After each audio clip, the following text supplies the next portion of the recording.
BJP சொல்கிறது நாங்கள் திருக்குறளை ஆய்வு செய்வோம், வள்ளுவரை. இதெல்லாம் கொடுமை கொடுமை. பாராளுமன்ற கட்டடம் கட்டி திறக்கும் போது அதில் இந்தி, இங்கிலீஷ், சமஸ்கிருதத்தில் கல்வெட்டு இருக்கு.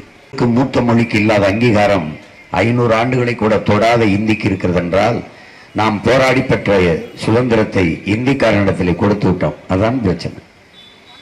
இப்போது அவர்கள் இந்த நாட்டில் வலிமையான அதிகாரத்தில் உட்கார்ந்து கொண்டு இதை இந்தி பேசுகிற இன்னொரு மாநிலமாக மாற்ற துடிக்கிறார்கள். கர்நாடகா வரை வந்துவிட்டோம் ஆளுகிற உயரத்திற்கு.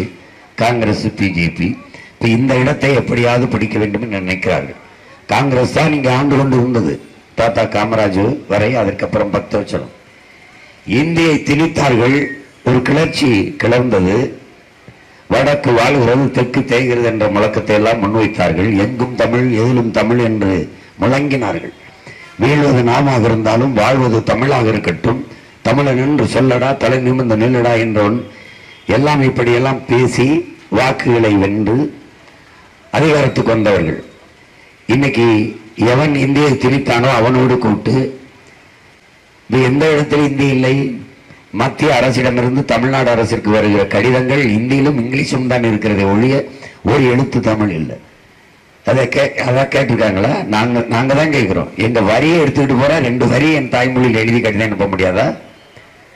எங்கே கொண்டு செல்கிறார்கள் இவர்கள்? இந்தியை திணித்த போது நாம் எதிர்த்தோம். இப்ப இந்திக்காரனை திணிக்கும் போது எதையும் பேச முடியவில்லை. ஓட்டு பல முறை நீங்கள் போட்டு விட்டீர்கள். கை சின்னத்திற்கு, உதயசூரியனுக்கு, இரட்டை இலைக்கு, தாமரைக்கு எல்லாருக்கும் அதிகாரங்களை கொடுத்து விட்டீர்கள். நாங்கள் தேர்தலில் நிறுத்தி இருக்கிற பிள்ளைகளை பாருங்கள். எவ்வளவு தகுதியும் திறமையும் கொண்டவர்கள். எவ்வளவுதான் தகுதியும் திறமையும் இருந்தாலும் வாய்ப்பு இல்லை என்றால் அது பயனற்று போகும். எங்கள் பிள்ளைகளுக்கு ஒரு தடவை வாய்ப்பு கொடுத்து பாருங்கள். அவர்கள் திறமையும் தகுதியும் சோதித்து பாருங்கள். இளைய என் தம்பி தங்கைகள் எண்ணி பாருங்கள். இந்த கொடுமைகளை துரத்துவதற்கு துடியுங்கள். தீய ஆட்சி முறையை ஒழித்து தூய ஆட்சி முறையை மலரச் செய்ய பாடுபடுங்கள். கேடுகட்ட இந்த பணநாயகத்தை, பணம் இருப்பவன் தான் அரசியல் செய்ய முடியும் என்றால் அடித்தட்டு உழைக்கும் மக்களுக்கான அதிகாரம் எங்கே உருவாகும்? செல்வந்தன் தான் வருவான். ஏன் இவர்கள் எல்லாம் தேர்தல் நிற்கிறார்கள்? பெரும்பெரும் முதலாளிகள் பணத்தை பாதுகாக்க, வருமான வரி சோதனையிலிருந்து தப்பித்துக் கொள்ள. பிறகு எங்கள் ரத்தத்தை வேர்வையாக சிந்தி தெள்ளு உழுதியாக உழுது அதை விளைநிலமாக மாற்றுவதற்கு ஒரு பரம்பரை பலியாயிருக்கிறது என்பதை நீ புரிந்து கொள்ளணும். எல்லா நிலத்திலும் எல்லாம் விளையாதவுடன் பிறந்தவனே, ஒரு விளைநிலத்தை உருவாக்கின முன்னவர்கள் பட்ட பாட்டை நீ நினைத்து பார். அதை பறித்து கொண்டு தொழிற்சாலை கட்டுவாய். உனக்கு வேலை கொடுப்பார்களா? யாருக்கு கொடுப்பார்கள் அங்கே வேலை? உள்ளே என்ன தொழிற்சாலை இருக்கும்? போய் பார்க்க முடியுமா உன்னால்?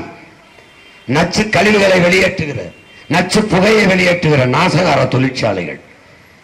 கழிவை எங்கே கொட்டுவார்கள்? உன் நிலத்தில். நிலம் என்னாகும்? நஞ்சாகும். எங்கே கொட்டுவார்கள்? நீரிலே. நீர் என்னாகும்? விஷமாகும். அதை குடித்தால், நஞ்சு நிலத்தில் விளைகிற பொருளை சாப்பிட்டால் சாவை தவிர என்ன வரும்? ஆனால் எதற்கெடுத்தாலும் போராடுகிறார்கள். போராட்டத்தை கையெடுத்தது யார்? திணித்தது யார்? எங்களுக்கு போராடுவது எங்களுக்கு பொழுதுபோக்கா?